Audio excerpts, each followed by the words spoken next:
I can't wait till I get home so you can tear that cherry out. Hey guys, I'm Bunny from Lush, and in today's video I'm going to be completely honest and truthful about closures and frontals. So if you are completely new to closures and frontals, a closure usually comes in either 4x4, which is 4 inches by 4 inches, or 5 inches by 5 inches, and they are used to finish off a weave-in stall. The same with the frontal. People usually use it to create a natural looking hairline with hair extensions, and the frontal usually comes in 13 inches, which is from ear to ear across this way, by 4 inches, which is the parting size this way.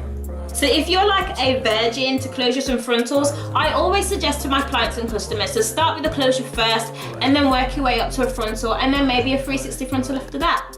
There are so many YouTube videos out there at the moment that are giving advice about how to tint your frontal, how to tint your closure, how to make it look realistic, how to customize it, and I don't feel like all of them are completely honest, so I just want to definitely give you a couple of home truths before you try out a closure or a frontal.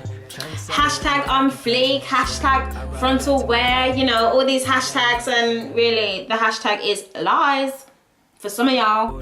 Now, the versatility you get with frontals and closures is just everything. Like, when you've figured out how to make it work for yourself, everyone's got different hairlines, everyone's got different, you know, ways that they like their hair and preferences. You can have your hair up in a bun, you can have it in a middle parting, you can have it in a side parting, and yeah, they're just really cool once you get it right.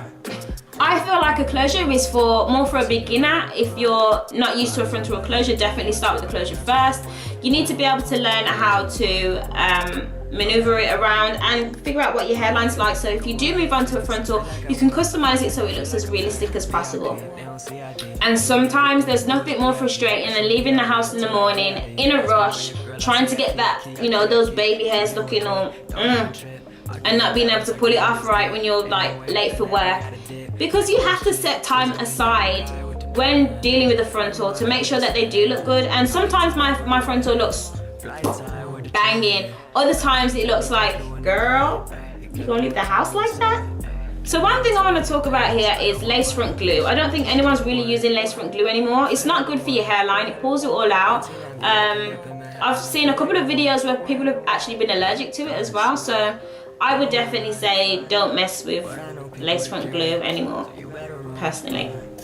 Everyone has been ranting and raving about the Got To Be glue, this bad boy right here, and I think Gorilla Snot is also a good one to use if you want to lay and slay your frontal. Yeah, this is pretty good. I've seen a lot of reviews about the black one, which I think might be better. Apparently it dries clear, whereas this does dry white, and that's one of my first rants and raves. I can't stand looking in the mirror after the whole day has finished and just seeing little nasty white bits in my hair. I hate that. So try the black one if you're like me and you hate that. Sometimes when I'm applying it to my hair, it takes a little bit of time to dry, so I usually use some hairspray to set it with as well, and a hairdryer and a really low heat setting, and not too close to your head as well, like quite far away, and that just helps speed up the drying process. Another thing that I don't really like is sometimes I have found that it's pulled at my baby hair. Sometimes when I'm trying to re-glue it, I usually take it off, rub some water in it to loosen it up a bit. But sometimes it does pull at my baby hairs, and I don't like that either, because, you know, everybody wants to hold on to the last bit of edges that they've got. So I don't really like that about this product. Other than that, it's really good, you know, it's actually really good. I do want to try the black one as well, so I will be buying that soon to give that a blast. And that's another thing that really bugs me, is YouTubers that are YouTube about this won't tell you about the nasty yucky bits that it leaves in your hair sometimes, and the white bits that it leaves in your hair throughout the day. Like, come on, let's be honest, I want to keep it 100 with you guys. Like, that's one thing I do not like about this product. So just so you know, if you do try it, be mindful that through the day you might find little white bits here and there. Yeah, that's another thing I don't really like that people lie about. Another good thing about this product is if you want to take it out or take it off your hair, all you need to do is massage a little bit of shampoo and water into your edges, and it literally loosens the Got To Be glue right up. It's not glue, you guys, it's actually like a gel, if anything. It's just called glue, so don't freak out. Another thing that I wanted to touch on is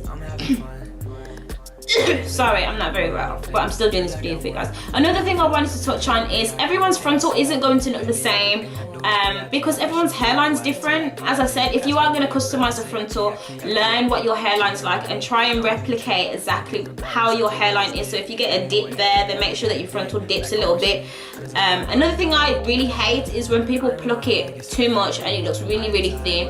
On YouTube, when people like do a zoom in of their frontals, you can't always see the lace, but when you're outside and you've plucked the life out of your frontal, best believe you're gonna see that lace, girl. Hashtag baby hairs on fleek. Hashtag frontal wear. Good God, good God. And a fuller hairline sometimes looks more realistic than one that is barely hanging on to the life of the lace that you've left behind because you've plucked all the hairs out. Like, let's keep it all the way 100. Like, try not to make it look like YouTubers make it look on a camera, because that's not realistic. That's not seeing someone in real life and watching them doing it to see exactly the end result from a bloody camera. So if you do find that you've plucked out a little bit too much, a good trick is to use like a really dark powder. Like, it could be out of your eye makeup powder or something like that, and just pat that into the areas where it looks a little bit too plucked out. And you can use the Got2b glue as well to be able to lay and slay down those baby hairs, so you're covering the nasty lace that you plucked all their hairs out. Sorry, but I ain't got I really don't have any patience for that. It just doesn't look good at all. So when you are plucking your frontal, make sure that you're not just doing it all in one go. You want to pluck a little bit and then check it, make sure that it looks good, then pluck some more. Keep checking it back and forth, making sure that you're checking it, and that definitely helps to make sure that you're not plucking too much. Sometimes it can be useful to measure your hairline from ear to ear, because if it's not 13:4 and it might be a little bit bigger or a little bit smaller, some suppliers will actually change the shape of their frontal to suit your hair. This is also a really useful tip for if you're having a wig made. Make sure that you're double checking to make sure that they're using measurements that suit your head, because there's nothing worse than having a wig that's made too small or a wig made that's too big. Tinting the lace, I would say, definitely helps to make sure it looks more realistic as well. So check out a video. There's loads of videos on YouTube on how to do that too. We have one as well, so I'll leave that in the description bar below for you to check out as well. Now, there are different methods of tinting your lace. You can either use makeup, or you can actually use tea bag methods, which I've seen, which look pretty cool to do. I've seen some hair dyes as well. People use hair dyes. But yeah, check out on YouTube. I'm sure there's loads of different methods for you to try. So that's it for my rant about frontals and closures, and a little bit of information about things that YouTubers are lying to you about. So if you enjoyed this video today, please don't forget to like, subscribe and share. Leave any of your rants and raves in the comment section below. And thank you so much for watching, and I'll see you in the next one.